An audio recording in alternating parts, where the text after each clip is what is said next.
Hello bachcho, let's read out the question first.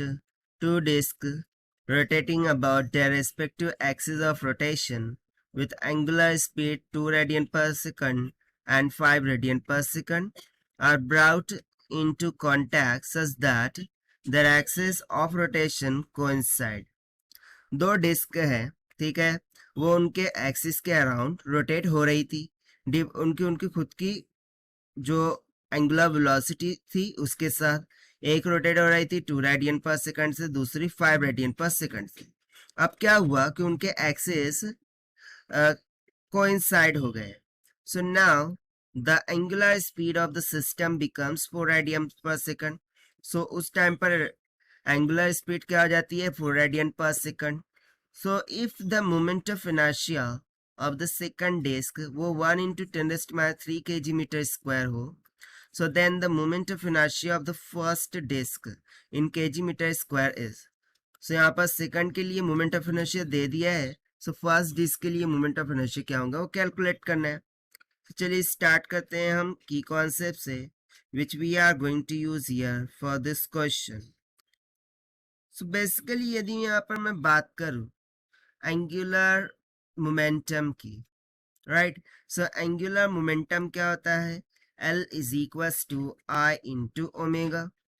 So initial case बोलो या फिर final case बोलो, दोनों ही केस में एंगुलर मोमेंटम क्या रहेगा, कंजर्व रहेगा। That means this should be equals to constant. So बस इसी कॉन्सेप्ट का हम यहाँ पर यूज करने वाले हैं। तो सबसे पहले तो मैं यहाँ पर लिख लेता हूँ जो हमें क्वांटिटीज गिवन है। सो देखिए हमें गिवन क्या क्या है, omega 1 this is equals to 2 radian per second, ठीक है, फर्स्ट के लिए।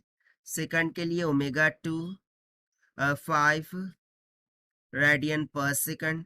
और जब उन कंबाइन कर दिए जाते हैं सो कंबाइंड एंगुलर स्पीड है ओमेगा जो कि है 4 रेडियन पर सेकंड के इक्वल। और moment of inertia for this second that is I2 वो गिवन है 1 इंटू 10⁻³ kg मीटर का स्क्वायर। और हमें क्या फाइंड करना है I1। सो बहुत ही सिंपल सा कंसेप्ट हम यहाँ पर लगाएंगे, दैट इज इनिशियल बोलो या फिर फाइनल बोलो, मोमेंट ऑफ एंगुलर मोमेंटम क्या रहेगा, कंजर्व्ड रहेगा। So from the concept I can say that L will be equals to L1 plus L2। So this implies L यहाँ पर क्या रहेगा I into omega, but for the combined one so वो क्या हो जाएगा, कंबाइंड के लिए moment of inertia I1 plus I2 हो जाएगा इनटू उनकी combined angular speed. This should be equals to L1 हो जाएगा I1 ओमेगा 1 प्लस L2 हो जाएगा I2 ओमेगा का 2। So this is equals to I1 तो पता नहीं है, वैसे ही रख देते हैं। I2 है 1 इंटू 10⁻³ ओमेगा है 4, this will be equals to omega 1 है 2, I1 पता नहीं है वैसे ही रख देते हैं, ओमेगा 1 है 2 प्लस I2 है 1 इंटू 10⁻³ मल्टीप्लाई बाय ओमेगा 2 कितना है 5। सो फर्दर यदि मैं इसको सॉल्व करूं सो क्या मिल जाएगा, देखिए तो हियर आई एम राइटिंग, ठीक है, यहाँ से हम स्टार्ट करते हैं। सो देखिए 4 को अंडर मल्टीप्लाई कर देते हैं, सो ये हो जाएगा 4 times of I1 plus 4 into 10⁻³ so this is equals to 2 times of I1 plus 5 into 10⁻³ so terms को सेपरेट कर लेते हैं और I1 को सेपरेट।